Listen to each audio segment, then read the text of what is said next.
Hello बच्चों, कैसे हैं आप सभी लोग। देखिए, अभी तक हमने 10th क्लास की केमिस्ट्री के अंदर पिछली 2 वीडियोस के अंदर पढ़ा था कि केमिकल रिएक्शंस क्या होती है, केमिकल इक्वेशंस क्या होती है और किस तरह केमिकल रिएक्शन को केमिकल इक्वेशन के अंदर लिखा जाता है। फिर बात आती है बैलेंसिंग की। तो बैलेंसिंग स्टार्ट करने से पहले हम क्या करते हैं, केमिकल इक्वेशन लिखना ही सीख लेते हैं। देखो, बहुत सारे बच्चों को केमिकल इक्वेशन लिखनी ही नहीं आती है। अगर हमें केमिकल इक्वेशन लिखनी हो तो क्या क्या आना चाहिए। अगर हमें केमिकल इक्वेशन लिखनी है तो सबसे पहली चीज आनी चाहिए आपको फॉर्मूले बनाने। अगर आपको फॉर्मूले ही नहीं पता है तो आप इक्वेशन में क्या लिखोगे। बैलेंसिंग तो उसके बाद की बात है। तो जो पहला टॉपिक आज की वीडियो में कवर करने वाले हैं वो है फॉर्मूला बनाना। केमिकल फॉर्मूला जो होता है वो कैसे बनाया जाए, और जब केमिकल फॉर्मूला बन जाएगा तब उनको अरेंज करके बैलेंसिंग करी जाती है। ठीक है, पहला जो डाउट आता है बच्चों को वो कहां से आता है कि फॉर्मूला क्या होता है। मैं एक केमिकल सब्सटेंस बोल देता हूं कि लेड नाइट्रेट है, वो रिएक्शन के अंदर पार्टिसिपेट कर रहा है। अब बहुत सारे बच्चे बोलेंगे सर लेड नाइट्रेट का फॉर्मूला बताओ तब उसको बैलेंस करेंगे। अगर फॉर्मूला नहीं दिया हो तो क्या करेंगे, तब भी तो हमें इक्वेशन बैलेंस करनी पड़ेगी। तो देखो, फॉर्मूला जो है वो आपको बनाना आना चाहिए। फॉर्मूला बनाने के लिए क्या क्या चीजें चाहिए, 2 चीजें आपको चाहिए। पहली चीज, आपको जिस एलिमेंट के बारे में बोला गया है उसका सिंबल पता होना चाहिए। Symbol of the element. जैसे अगर बोल रहा हूं लेड नाइट्रेट, तो आपको लेड का सिंबल तो पता होना चाहिए, फॉर्मूला तो उसके बाद बनेगा। लेड नाइट्रेट के लिए सबसे पहले हम बोल रहे हैं कि सिंबल पता होना चाहिए, और दूसरी चीज वैलेंसी उसकी पता होना चाहिए। सबसे पहली चीज, फॉर्मूले कैसे बनाए जाते हैं, केमिकल फॉर्मूला कैसे बनाए। तो फॉर्मूला बनाने का तरीका क्या होता है। तरीका ये है कि पहले आप कैटायन का सिंबल लिखो, फिर एनायन का सिंबल लिखो। कैटायन के नीचे उसकी वैलेंसी, एनायन के नीचे उसकी वैलेंसी, और क्रॉस मल्टीप्लाई कर दो। 9th क्लास के अंदर आपने पढ़ा होगा, लिख देता हूं मैं। पहले हम लिखते हैं कैटायन, उसके बाद लिखते हैं एनायन। पहले क्या लिखेंगे, कैटायन, उसके बाद क्या लिखेंगे, एनायन। और कैटायन के नीचे इसकी वैलेंसी या इसके ऊपर जो चार्ज होता है वो, और एनायन के नीचे उसकी वैलेंसी, और कर देते हैं क्रॉस मल्टीप्लाई। ठीक है, कैटायन को मल्टीप्लाई करेंगे एनायन की वैलेंसी से, और एनायन को मल्टीप्लाई करेंगे कैटायन की वैलेंसी से। और जब ये आपस में मल्टीप्लाई हो जाएंगे तो कुछ नंबर इनके नीचे लग जाए, क्योंकि वैलेंसी क्या होती है, एक नंबर होता है, नंबर ऑफ इलेक्ट्रॉन्स होते हैं जो कोई भी एटम या एलिमेंट क्या करता है, डोनेट करना चाहता है, एक्सेप्ट करना चाहता है अपने ऑक्टेट या डुप्लेट को कंप्लीट करने के लिए। ठीक है, तो ये बेसिक चीज आपको पता होनी चाहिए। ये फॉर्मूला बनाने का तरीका है। तो अब एक क्वेश्चन आता है काफी बच्चों का कि सर हमें तो ये नहीं पता है कि कैटायन कौन होता है, एनायन कौन होता है। जैसे अभी एक एग्जांपल हम लेते हैं कि मैंने बोला कि लेड नाइट्रेट का फॉर्मूला आपको बनाना है। लेड नाइट्रेट का फॉर्मूला आपको बनाना है। इसमें कौन कैटायन है, कौन एनायन है। अगर आपको नहीं पता है तो ध्यान से सुन लेना इस बात को कि जब भी आपको किसी केमिकल कंपाउंड का नाम दे रखा हो तो उसमें जो चीज पहले बोली जाएगी वो एक कैटायन होता है। जो पहले बोला जाता है वो कौन होता है, कैटायन। क्योंकि जब फॉर्मूला बना रहे तब भी हमने कैटायन को पहले लिखा था, तो जब फॉर्मूला बन के आ जाएगा तो पहले किसका नाम आएगा, कैटायन का आएगा। उसके बाद जो नाम आता है वो किसका आता है, वो आता है एनायन का। ये चीज क्लियर है। तो चाहे किसी का भी आपको फॉर्मूला दे रखा हो, जैसे बोला कि आपको कैल्शियम कार्बोनेट, उसमें कैटायन कौन होगा, पहले वाला कैल्शियम, और कार्बोनेट क्या होगा, उसके अंदर एनायन होगा। तो इस तरह हम बोलते हैं कि कैटायन और एनायन जो रहेंगे वो आपको पहचान में आने चाहिए। कैटायन एनायन पहचान लेंगे, उसके बाद उनकी वैलेंसी। अब देखो, वैलेंसी जो है वो आपको नाम से नहीं पता चलेगी। वैलेंसी कैसे पता करेंगे, वैलेंसी पता करने के लिए मैं आपको एक टेबल शेयर कर रहा हूं जो आपने 9th क्लास के अंदर देखी होगी।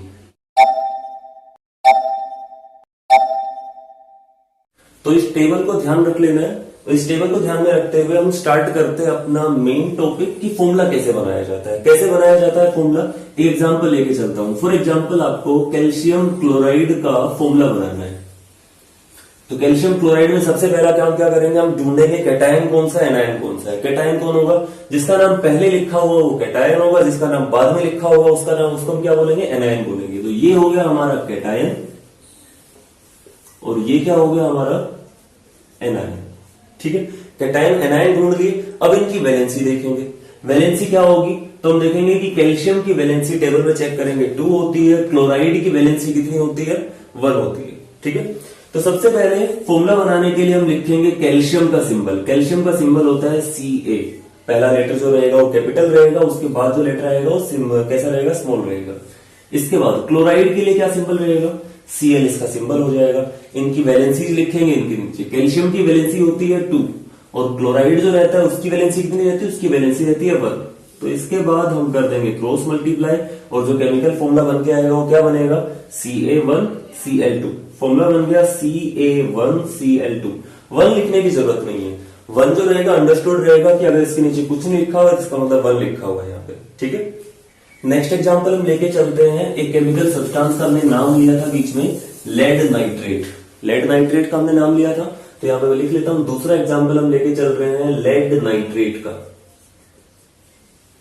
ढूंढेंगे इसके अंदर कैटायन कौन सा होगा, तो कैटायन होगा लेड और एनायन क्या होगा, नाइट्रेट। इनका सिंबल ढूंढना है। लेड का सिंबल क्या होता है, तो लेड का सिंबल होता है Pb। लेड का सिंबल क्या होगा, Pb। नाइट्रेट का सिंबल क्या होता है, नाइट्रेट का फॉर्मूला होता है, नाइट्रेट का जो सिंबल रहेगा वो रहेगा NO3। अब इनकी वैलेंसीज लिखेंगे इनके नीचे, तो लेड की जो वैलेंसी होती है वो 2 होती है और NO3 की वैलेंसी, नाइट्रेट की वैलेंसी कितनी होती है, 1 होती है।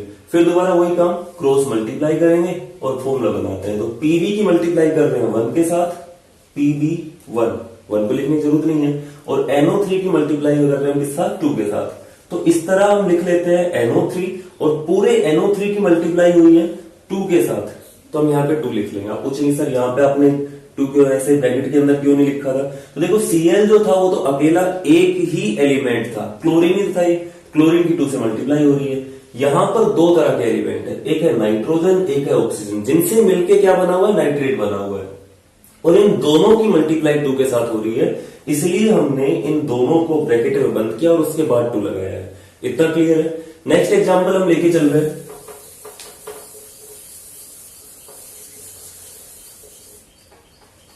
तीसरा जो एग्जांपल हम लेके चल रहे हैं वो लेके चल रहे हैं एल्यूमिनियम नाइट्राइड। एल्यूमिनियम नाइट्राइड का फॉर्मूला हमें लिखना है, तो पहचानेंगे। एल्यूमिनियम इसके अंदर कैटायन हो जाएगा, नाइट्राइड हो जाएगा एनायन। तो कैटायन का जो सिंबल होगा वो रहेगा एल्यूमिनियम का Al, A capital L small. इसके बाद नाइट्राइड जो रहता है वो कैसे बनता है, नाइट्राइड बनता है केवल N से, ठीक है। अब इनकी वैलेंसी लिखेंगे, तो इसकी वैलेंसी होती है 3। एल्यूमिनियम की वैलेंसी कितनी होती है, 3 होती है। नाइट्राइड की वैलेंसी, नाइट्रोजन की वैलेंसी भी 3 होती है। क्रॉस मल्टीप्लाई करेंगे और जो फॉर्मूला बन के आएगा वो क्या बनेगा, फॉर्मूला बनता है Al3N3। एक छोटी चीज मैं बताना भूल गया, तो आपको ध्यान रखनी है, अभी तक जरूरत नहीं पड़ी थी हमें उसकी।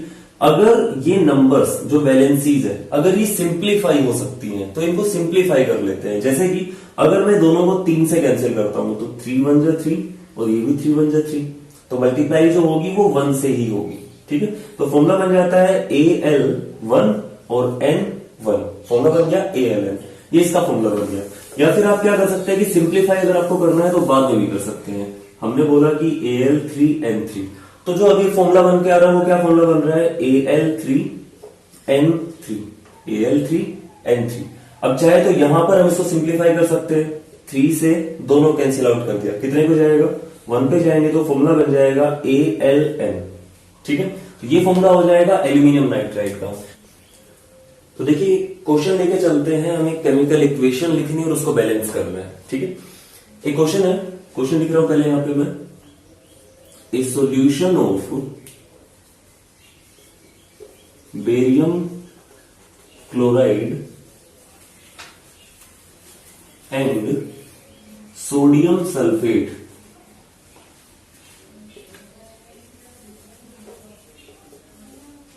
in water react to give insoluble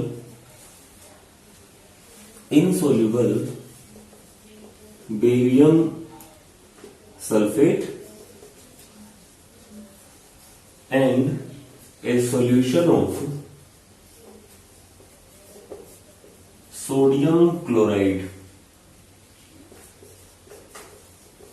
आपको क्या करना है, आपको इस क्वेश्चन में बोला हुआ है कि इसके लिए बैलेंस्ड केमिकल इक्वेशन लिखो। कैसे लिखेंगे बैलेंस्ड केमिकल इक्वेशन, तो हमने बोला है पहले इक्वेशन तो लिखो, बाद में उसको बैलेंस करेंगे। और इक्वेशन लिखने के लिए क्या जरूरी है, आपको फॉर्मूला बनाना आना चाहिए। देखो इसके अंदर 4 चीजें दी हुई है। पहले तो बोला हुआ है solution of barium chloride and sodium sulphate, दो तो चीजें ये है, और बोला हुआ है ये वाटर के अंदर, इनका सॉल्यूशन किसमें बनाया हुआ है, वाटर के अंदर सॉल्यूशन बनाया हुआ है। ये आपस में रिएक्ट कर रही हैं और दो चीजें बना रही है। दो चीजें क्या क्या बनाई इन्होंने, बनाई है एक तो इनसोल्यूबल बेरियम सल्फेट। इनसोल्यूबल का मतलब कि उसका सॉल्यूशन नहीं बना हुआ है पानी के अंदर, इन दोनों का सॉल्यूशन था। और लास्ट में एक और चीज जो मिल रही है वो है सॉल्यूशन ऑफ सोडियम क्लोराइड, इसमें आगे मैंने लिखा हुआ है इन वाटर। तो चौथी चीज जो बन रही है वो है सोडियम क्लोराइड का सॉल्यूशन। चार आपको केमिकल सब्सटेंस दिए हुए हैं। पहले तो इन चारों में से पहचानना है कि रिएक्टेंट कौन होगा, प्रोडक्ट कौन होगा। रिएक्टेंट क्या होते हैं, जो आपस में रिएक्ट करते हैं, और प्रोडक्ट क्या होते हैं, जो उस रिएक्शन से बन के आते हैं। देखो तो लैंग्वेज समझनी है आपको कि ये दो जो सब्सटेंस है बेरियम क्लोराइड और सोडियम सल्फेट, ये आपस में रिएक्ट कर रहे हैं और बना क्या रहे हैं, ये दो चीजें बना रहे हैं। मतलब ये जो रहेगा बेरियम क्लोराइड और सोडियम सल्फेट, ये दोनों रहेंगे रिएक्टेंट। ये दोनों क्या रहेंगे, रिएक्टेंट रहेंगे। और प्रोडक्ट क्या क्या रहेंगे, बेरियम सल्फेट और सोडियम क्लोराइड। तो पहले मैं यही लिख लेता हूं कि रिएक्टेंट जो है उनको हमें कहां लिखना होता है, लेफ्ट में लिखना होता है, यहां पे लिख लेता हूं। और प्रोडक्ट्स को कहां लिखना होता है, प्रोडक्ट्स को लिखना होता है राइट साइड के अंदर। ठीक है, तो रिएक्टेंट दो चीजें हैं, एक तो है हमारे पास बेरियम क्लोराइड और दूसरा क्या है, दूसरा है सोडियम सल्फेट। सोडियम सल्फेट, और इनसे मिलके बन रहे हैं सैरो का मतलब क्या है, ये दोनों इसमें कन्वर्ट हो रहे हैं। किसमें कन्वर्ट हो रहे हैं, एक तो बन रहा है हमारे पास बेरियम सल्फेट और दूसरी चीज क्या बन रही है, सोडियम क्लोराइड।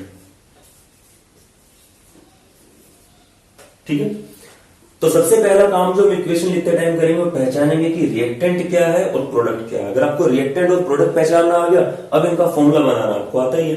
फॉर्मूला कैसे बनाएंगे, तो फॉर्मूला जो बनाएंगे उसका तरीका हम पहले भी देख चुके हैं। पहले फॉर्मूला बनाते हैं, मान लिया बेरियम क्लोराइड का, तो सबसे पहले आपको बेरियम का सिंबल लिखना है, उसकी वैलेंसी लिखनी है। क्लोराइड जो है उसका सिंबल, उसकी वैलेंसी। तो बेरियम क्लोराइड का फॉर्मूला कैसे बनाएंगे, बेरियम क्लोराइड का फॉर्मूला हो जाएगा बेरियम का सिंबल Ba, ये कैटायन होगा, ये एनायन होगा। Cl इसका सिंबल हो गया, इनकी वैलेंसी लिखेंगे, इसकी वैलेंसी 2 होती है, इसकी वैलेंसी 1 होती है। टेबल में आपको दिखा चुका हूं, तो उस टेबल से आपको ये चीजें धीरे धीरे प्रैक्टिस के अंदर आएंगी तो याद भी रहने लग जाएंगी। फॉर्मूला क्या बनेगा, फॉर्मूला बनेगा Ba1Cl2। क्या फॉर्मूला बन गया, BaCl2। एक फॉर्मूला तैयार हो गया। दूसरा है सोडियम सल्फेट। अब सोडियम सल्फेट का फॉर्मूला बनाते हैं। सोडियम सल्फेट का फॉर्मूला बनाया हम किस तरह बनाएंगे, सोडियम का फॉर्मूला रहेगा, सिंबल रहेगा Na, और सल्फेट का फॉर्मूला क्या होता है, SO4। वैलेंसी क्या क्या होती है, सोडियम की वैलेंसी 1 और सल्फेट की वैलेंसी क्या रहेगी, सल्फेट की वैलेंसी 2 होती है। मल्टीप्लाई कर लेंगे फिर दोबारा से, तो मल्टीप्लाई करने के बाद क्या बनेगा, Na की मल्टीप्लाई 2 से हो रही है, Na2, और SO4 सारे की मल्टीप्लाई किससे हो रही है, 1 से हो रही है। अगर 1 से मल्टीप्लाई हो रही है तो ब्रैकेट लगाने की जरूरत नहीं है। ये दो रिएक्टेंट हो गए आपके। अब प्रोडक्ट तैयार करते हैं। प्रोडक्ट बन रहे हैं बेरियम सल्फेट। बेरियम का सिंबल क्या होगा, बेरियम का सिंबल होगा Ba, सल्फेट का सिंबल होगा SO4। Ba की वैलेंसी रहेगी 2, इसकी वैलेंसी भी 2। अब क्या करेंगे, अगर दोनों जगह 2 आ रहे हैं तो सिंप्लीफाई हो सकता है। चलो इनको सिंप्लीफाई कर लेते हैं। 2 से कैंसिल आउट किया, ये भी 1 में कन्वर्ट हो गया, ये भी 1 में कन्वर्ट हो गया। और अब क्या कर लेते हैं, मल्टीप्लाई करते हैं, क्रॉस मल्टीप्लाई। क्या फॉर्मूला बन गया अभी, फॉर्मूला बन गया BaSO4। Ba भी 1, SO4 भी 1। लास्ट फॉर्मूला हमारे पास सोडियम क्लोराइड का, सोडियम का सिंबल 1 हो गया, वैलेंसी 1 होती है। क्लोराइड यानी कि Cl, वैलेंसी 1 होती है। और फिर दोबारा क्या कर दिया, क्रॉस मल्टीप्लाई। क्या फॉर्मूला बन गया, NaCl। ठीक है, ये होगी आपकी केमिकल इक्वेशन। देखो इसको हम बोलते हैं वर्ड इक्वेशन। ये क्या होगी आपकी वर्ड इक्वेशन। इसको हम बोलते हैं स्केलेटल इक्वेशन। अब ये बैलेंस नहीं हुई तो इसको हम क्या बोलते हैं, स्केलेटल इक्वेशन बोलते हैं। ये फॉर्मूले बनाने के थे, ये अगर आप पेपर के अंदर शो नहीं भी करते हो तो काम चल जाएगा। ठीक है, एक चीज और जो बचती है वो रहती है फिजिकल स्टेट को शो करना, कि इस रिएक्शन में कौन सॉलिड है, कौन लिक्विड है, कौन गैस है। तो हमें बोला है कि ये जो है ये दोनों आपस में ये क्या थे, सॉल्यूशन थे, वाटर के अंदर सॉल्यूशन बना रखे थे। ये एक इनसोल्यूबल सब्सटेंस बना है और ये क्या है, ये भी सॉल्यूशन बना हुआ है, किसके अंदर, वाटर के अंदर। तो जब वाटर के अंदर सॉल्यूशन बना रखा है तो आपको ब्रैकेट में क्या लिखोगे, उसको सॉलिड लिखोगे, लिक्विड लिखोगे, गैस लिखोगे, इनमें से कोई नहीं लिखेंगे। देखो जब वाटर के अंदर सॉल्यूशन बना रखा हो तो वो चीज लिक्विड नहीं हो जाती। लिक्विड कैसे बनती है, लिक्विड बनती है जब उसको मेल्ट कर दिया जाए। अगर आप नमक को इतना ज्यादा हीट करें कि वो मेल्ट हो जाए तब तो आप लिखोगे NaCl लिक्विड। अब ऐसे सॉलिड स्टेट के अंदर रखा हुआ है तो आप लिखोगे NaCl सॉलिड, लेकिन अगर उसको पानी के अंदर घोल रखा है फिर क्या लिखेंगे, फिर हम लिखेंगे NaCl एक्वस AQ। तो ये सॉल्यूशन था, इसके ब्रैकेट में भी लिखेंगे AQ, इसके ब्रैकेट में लिखेंगे AQ। ये तीनों सॉल्यूशन थे। ये जो था ये सॉल्यूशन नहीं था, ये घुला हुआ नहीं था। ये किस तरह से था, ये इनसोल्यूबल था। इनसोल्यूबल मतलब सॉलिड स्टेट के अंदर ही प्रेजेंट था। तो ये आपकी केमिकल इक्वेशन हो गई। अब इस केमिकल इक्वेशन को क्या करना है, हमें बैलेंस करना है। तो बैलेंस करने के लिए हमने क्या बताया था कि जब आपको इक्वेशन को बैलेंस करना हो तो पहले तो रिएक्टेंट और प्रोडक्ट के अंदर आपको क्या करना है, हर एक एलिमेंट के कितने कितने एटम प्रेजेंट है वो फाइंड आउट करने हैं। देखो ये बेरियम है, बेरियम इस रिएक्टेंट साइड में कितने बेरियम है, एक ही बेरियम है। क्लोरीन कितने हैं, क्लोरीन इस साइड में कितने हैं, क्लोरीन है इस साइड में 2, ठीक है। इसके बाद सोडियम कितने हैं भाई इस साइड में, सोडियम इस साइड में है 2 और सल्फर 1 है। ऑक्सीजन कितने हैं, ऑक्सीजन है 4, S है 1 और O कितने हैं 4। इतने आपने लिख लिए कि रिएक्टेंट साइड में कितने कितने एटम हर एक एलिमेंट के प्रेजेंट है। अब प्रोडक्ट साइड में देख लेते हैं कितने कितने एटम प्रेजेंट है। इस साइड में बेरियम के कितने एटम प्रेजेंट है, बेरियम के इस साइड में भी एक ही एटम प्रेजेंट है। दूसरा उस साइड क्लोरीन लिखा तो मैं इसके सामने क्लोरीन ही लिखता हूं, सोडियम के सामने सोडियम लिख लेना, थोड़ा इजी रहेगा करना। और ऑक्सीजन के सामने ऑक्सीजन लिखता हूं। तो दूसरा सल्फर आया हुआ है, सल्फर देख लो वो कितना इस साइड में एक ही है, तो सल्फर के सामने लिखा 1, ऑक्सीजन 4 ही है। सोडियम कितना इस साइड में, सोडियम है 1 और क्लोरीन कितने हैं, क्लोरीन भी 1 है। देखते हैं कौन कौन सी चीजें बैलेंस है। बेरियम इस साइड 1 है, इस साइड भी 1 है। क्लोरीन 2 है, इस साइड 1 है, क्लोरीन बैलेंस नहीं है अभी, ठीक है। ये सोडियम भी बैलेंस नहीं है। सल्फर और ऑक्सीजन जो है वो बैलेंस है, जितने सल्फर रिएक्टेंट साइड में है उतने ही प्रोडक्ट में है, इसी तरह ऑक्सीजन के साथ है, ठीक है। अब जो चीजें बैलेंस नहीं है उनको कैसे बैलेंस करें, तो हमने बोला था कि जहां पे कम रहते हैं, देखो ये सोडियम और क्लोराइड इस साइड में कितने कितने हैं, 2 है। इस साइड में सोडियम और क्लोरीन जो है वो 1 है। तो जिस साइड में कम रहता है उस साइड हम मल्टीप्लाई कर लेते हैं, ऐड नहीं करते, मल्टीप्लाई करते हैं। तो मल्टीप्लाई करते हैं, किसको मल्टीप्लाई करेंगे, इधर 2 है इधर 1 है, 1 कम है तो 1 को मल्टीप्लाई कर लेते हैं किसी नंबर से, सो दैट ये उसके इक्वल हो जाए। 1 को किससे मल्टीप्लाई करूं कि 2 के इक्वल हो जाए, 2 से मल्टीप्लाई करेंगे। तो क्लोरीन को किससे मल्टीप्लाई करेंगे, हम 2 से मल्टीप्लाई कर लेंगे। अब हमने यहां पे मल्टीप्लाई किया है, इसका मतलब क्या है कि आपने यहां पर इस पूरे के पूरे फॉर्मूले को, जहां पर क्लोरीन है उस पूरे के पूरे फॉर्मूले को 2 से मल्टीप्लाई करना है। इसको 2 से मल्टीप्लाई कर देंगे, इसको 2 से मल्टीप्लाई कर दिया। इसको 2 से मल्टीप्लाई करने पर इस साइड क्लोरीन कितने हो गए, क्लोरीन हो गए हैं 2। सोडियम कितने हो गए, देखो अगर आपने क्लोरीन को मल्टीप्लाई किया है तो सोडियम भी तो मल्टीप्लाई हो रहा है, सोडियम भी कितने हो गए, सोडियम भी इस साइड में हो गए 2। तो क्लोरीन बैलेंस हो गया, साथ ही साथ यहां पर सोडियम भी बैलेंस हो गया इस इक्वेशन के अंदर। तो इस तरह से केमिकल इक्वेशंस को बैलेंस किया जाता है। एक बार फिर से कंफर्म कर लेंगे, बेरियम इस साइड 1 है, यहां पे भी 1 है, क्लोरीन सोडियम 2 है दोनों साइड में, सल्फर 1 है और ऑक्सीजन कितने हैं 4 है। अगली इक्वेशन जो हमें बैलेंस करनी है वो है lead nitrate plus potassium iodide, और इन दोनों से मिलकर बन रहा है लेड आयोडाइड और पोटेशियम नाइट्रेट। तो फॉर्मूले बनाते जाएंगे साथ साथ, फटाफट फॉर्मूले बनाने और उसको बैलेंस करना है। पहला फॉर्मूला लेड नाइट्रेट का, लेड का फॉर्मूला होता है Pb, वैलेंसी होती है 2। नाइट्रेट का फॉर्मूला क्या रहेगा, NO3, वैलेंसी होती है 1। मल्टीप्लाई किया तो क्या बन जाएगा, यहाँ पर फॉर्मूला बनेगा Pb1 और NO3 सारे की मल्टीप्लाई होगी 2 के साथ। ये चीज क्लियर। दूसरा पोटेशियम आयोडाइड, पोटेशियम का सिंबल होता है K, वैलेंसी होती है 1। आयोडाइड मतलब आयोडीन जो है वहां से आया है ये, इसकी वैलेंसी भी 1 और फिर दोबारा मल्टीप्लाई किया, फॉर्मूला क्या बन गया, फॉर्मूला बन गया Ki, ठीक है। इसके बाद इनसे बन क्या रहा है, इनसे बन रहा है लेड आयोडाइड। तो लेड का सिंबल 2, सॉरी लेड का सिंबल हो गया Pb और वैलेंसी होगी 2, आयोडाइड जो रहेगा I, वैलेंसी होगी 1। मल्टीप्लाई कर देना, क्रॉस मल्टीप्लाई, फॉर्मूला क्या बन जाएगा Pb1 I2। और दूसरा पोटेशियम नाइट्रेट के लिए पोटेशियम का सिंबल हो गया K, वैलेंसी होगी 1। नाइट्रेट का जो सिंबल रहेगा NO3, वैलेंसी हो जाएगी 1 और मल्टीप्लाई करने के बाद बन गया KNO3, ठीक है। फिजिकल स्टेट्स को हम नहीं लेके चल रहे हैं इसके अंदर, तो हम क्या करना है, इसको बैलेंस करना है। इसको बैलेंस करने के लिए सबसे पहले मैं लिखता हूं यहाँ पे, इस साइड में Pb, लेड जो है 1 है, इस साइड में Pb कितने हैं 1 ही है। इसके बाद नाइट्रोजन कितने हैं, यहाँ पर नाइट्रोजन है यहाँ पर 2, नाइट्रोजन की 2 से मल्टीप्लाई हो रही है बार। ऑक्सीजन कितने हैं, ऑक्सीजन है 6, वहां पर देख लेते हैं। नाइट्रोजन है 1, ऑक्सीजन कितने हैं 3, इतना क्लियर है। आयोडीन और पोटेशियम, दो चीजें और बचती है। पोटेशियम कितने इस साइड में, एक, आयोडीन कितने हैं, 1 है। इस साइड में पोटेशियम कितने हैं भाई, पोटेशियम है 1 और आयोडीन कितने हैं, आयोडीन है 2। ठीक है, तो देख लेते हैं पहले कि क्या क्या चीजें पहले से बैलेंस है, किस किस को बैलेंस करना पड़ेगा। लेड जो है वो बैलेंस है, ठीक है। नाइट्रोजन इधर 2 है, उस साइड में 1 है, इसको बैलेंस करना है। कैसे बैलेंस करें, जहां पे कम है वहां पे मल्टीप्लाई कर दो। इधर 2 है, इसको भी 2 बनाओ, 2 से मल्टीप्लाई कर दिया, 2 बन गए। और जब 2 से मल्टीप्लाई कर रहे हो नाइट्रोजन को, तो जहां पे नाइट्रोजन था उस सारे को 2 से मल्टीप्लाई करोगे, मतलब आप नाइट्रोजन हो गया 2 से मल्टीप्लाई। अब एक बार दोबारा से चेक कर लेते हैं कि भाई नाइट्रोजन तो कितने हो गए, 2 हो गए, पोटेशियम भी बड़े हैं, ऑक्सीजन भी बड़े हैं, इनको भी साथ साथ लिख लेते हैं। पोटेशियम कितने हो गए इस साइड में, पोटेशियम हो गए 2 से मल्टीप्लाई होने के बाद 2, ऑक्सीजन कितने हो गए 2 से मल्टीप्लाई होने के बाद 6। अब फिर दोबारा चेक करते हैं, हमने खाली इतना ही किया अभी तक, इक्वेशन के अंदर और कोई छेड़छाड़ नहीं करी है। तो नाइट्रोजन जो है वो बैलेंस हो गए, नाइट्रोजन दोनों साइड 2-2 हो गए। ऑक्सीजन चेक करते हैं, ऑक्सीजन इस साइड में 6 है, ऑक्सीजन इस साइड में भी 6 है।